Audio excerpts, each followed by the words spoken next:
Hello दोस्तों, आपके अपने यूट्यूब चैनल में आपका स्वागत है। आज हम आपको इलेक्ट्रिशियन थ्योरी के महत्वपूर्ण प्रश्न करवाएंगे जो कि प्रीवियस एग्जाम में पूछे गए थे।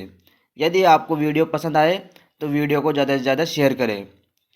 बिना देरी के हम अपनी क्लास को स्टार्ट करते हैं। आज का हमारा पहला एक क्वेश्चन है जो एग्जाम में पूछा गया था। वेव वाइंडिंग को की डीसी मशीन में नियोजित किया जाता है। आपको बताना है वेव वाइंडिंग को कौन सी डीसी मशीन में नियोजित किया जाता है। तो इसका राइट आंसर होगा ऑप्शन बी। लो करंट तथा हाई वोल्टेज रेटिंग के लिए वेव वाइंडिंग को डीसी मशीन में नियोजित किया जाता है। Option B is the right answer. आपको ध्यान रखना है, बहुत इंपॉर्टेंट क्वेश्चन है। अगले क्वेश्चन की ओर आगे बढ़ते हैं। अगला क्वेश्चन हमारा जो एग्जाम में पूछा गया था, जूल का नियम कहता है कि किसी गैस की विशिष्ट आंतरिक ऊर्जा केवल किस पर निर्भर करती है। आपको बताना है जूल का नियम कहता है कि किसी विशिष्ट आंतरिक ऊर्जा केवल किस पर निर्भर करती है। तो इसका राइट आंसर होगा ऑप्शन सी, यह तापमान पर निर्भर करती है। अगला क्वेश्चन हमारा जो एग्जाम में पूछा गया था, बहुत इंपॉर्टेंट क्वेश्चन है। अल्टरनेटर किस सिद्धांत पर कार्य करता है। आपको बताना है अल्टरनेटर किस सिद्धांत पर कार्य करता है। तो इसका राइट आंसर होगा ऑप्शन है इलेक्ट्रोमैग्नेटिक प्रेरण या इलेक्ट्रोमैग्नेटिक इंडक्शन या प्रेरण के सिद्धांत पर कार्य करता है। Option A is the right answer. अगले क्वेश्चन के आगे बढ़ते हैं। अगला क्वेश्चन हमारा जो एग्जाम में पूछा गया था, जोड़ को एक वायर नट द्वारा बदल दिया जाता है। आपको बताना है किस जोड़ को एक वायर नट के द्वारा बदल दिया जाता है। तो इसका राइट आंसर होगा ऑप्शन सी, रेड टेल को जोड़ को जो एक वायर नट के द्वारा बदल दिया जाता है। अगले क्वेश्चन के आगे बढ़ते हैं। अगला क्वेश्चन हमारा जो एग्जाम में पूछा गया था, इनमें से आपको बताना है इनमें से कौन सा निष्क्रिय घटक है। आपको बताना है इसका राइट आंसर क्या होगा। तो इसका राइट आंसर होगा ऑप्शन डी, कैपेसिटर जो कि एक निष्क्रिय घटक है। अगले क्वेश्चन की ओर आगे बढ़ते हैं। अगला क्वेश्चन हमारा जो एग्जाम में पूछा गया था, CRO, आपको बताना है CRO किसके द्वारा किस मात्रा को मापा जा सकता है। आपको बताना है CRO के द्वारा किस मात्रा को मापा जा सकता है। तो इसका राइट आंसर होगा ऑप्शन ए, फ्रीक्वेंसी या आवृत्ति को CRO के द्वारा मापा जा सकता है।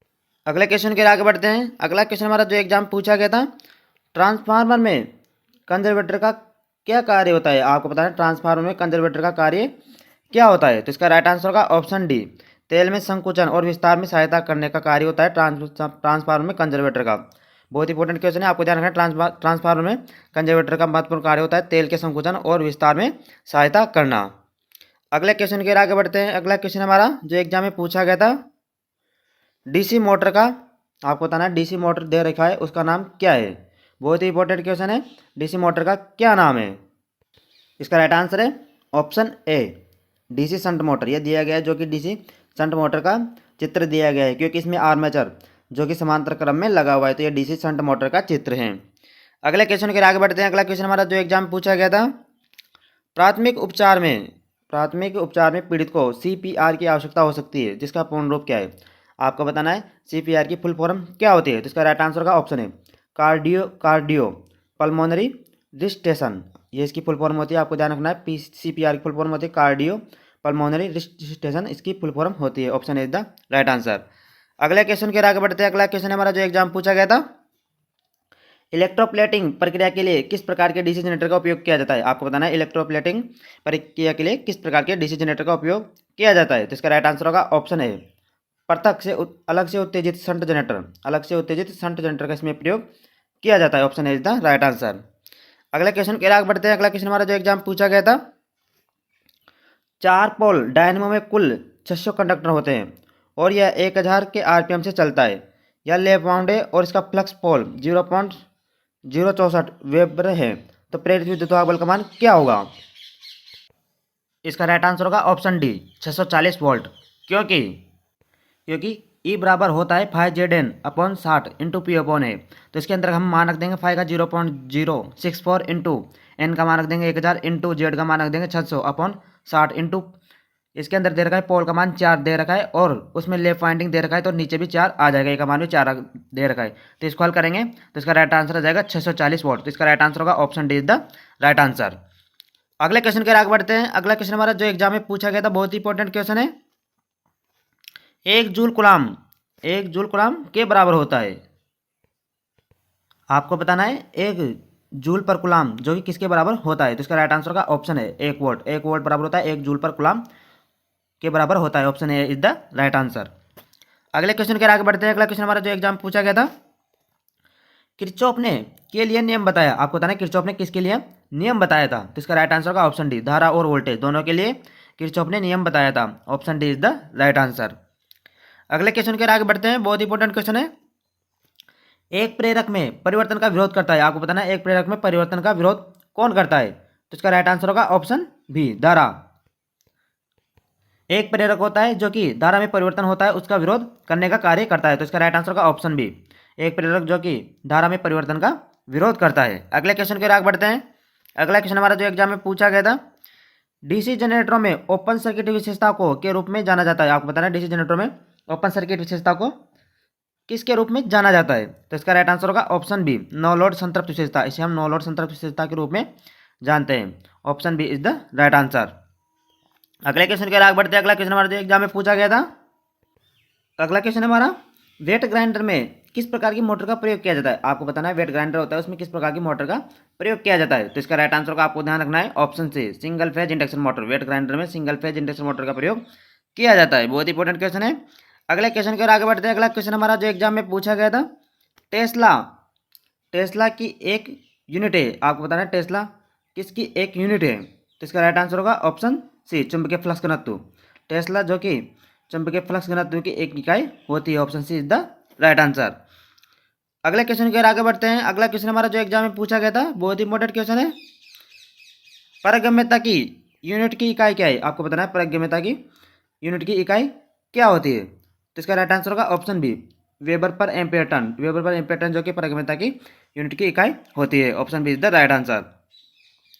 अगले क्वेश्चन के आगे बढ़ते हैं। अगला क्वेश्चन हमारा जो एग्जाम में पूछा गया था, तीन फेज प्रेरण मोटर में विकसित टॉर्क किसके अनुपातिक होता है, जहां व्हील लागू की गई वोल्टेज है, आपको बताना है तीन फेज प्रेरण मोटर में विकसित टॉर्क किसके अनुपातिक होता है, जहां पर व्हील लागू की गई वोल्टेज का मान होता है, तो इसका राइट आंसर होगा ऑप्शन डी, वी स्क्वायर, या उसके वी स्क्वायर के यानी कि वोल्टेज के स्क्वायर के सीधा अनुपातिक होता है। Option D is the right answer.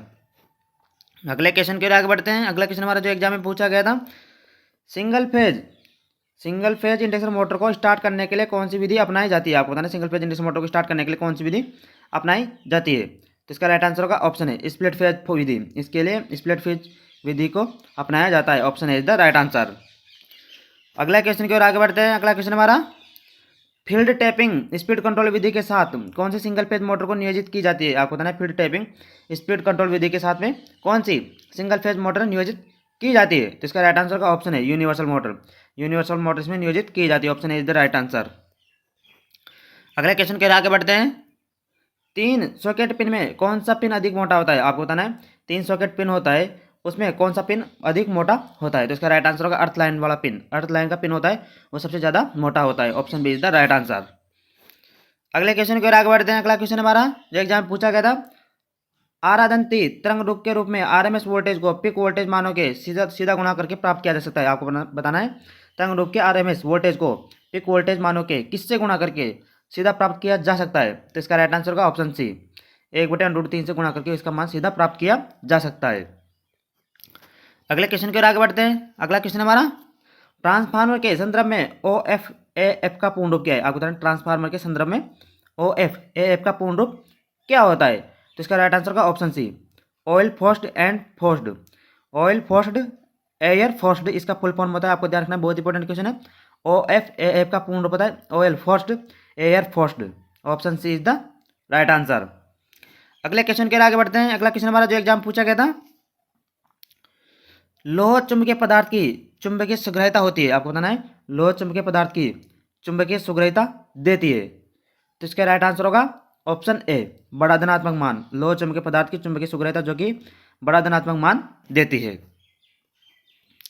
अगले क्वेश्चन के आगे बढ़ते हैं। अगला क्वेश्चन हमारा जो एग्जाम में पूछा गया था, निम्नलिखित में से किस चुंबकीय पदार्थ में असमान परिमाण के साथ प्रति समांतर या एंटी पैरेलल संरेखीय चुंबकीय मोमेंट्स होते हैं, आपको बताना है कौन से चुंबकीय पदार्थ में असमान परिमाण के साथ प्रति समांतर एंटी पैरेलल संरेखित चुंबकीय मोमेंट प्राप्त होते हैं, तो इसका राइट आंसर का ऑप्शन डी, फेरोमैग्नेटिक पदार्थ में यह प्रक्रिया होती है। Option D is the right answer. अगले क्वेश्चन के आगे बढ़ते हैं।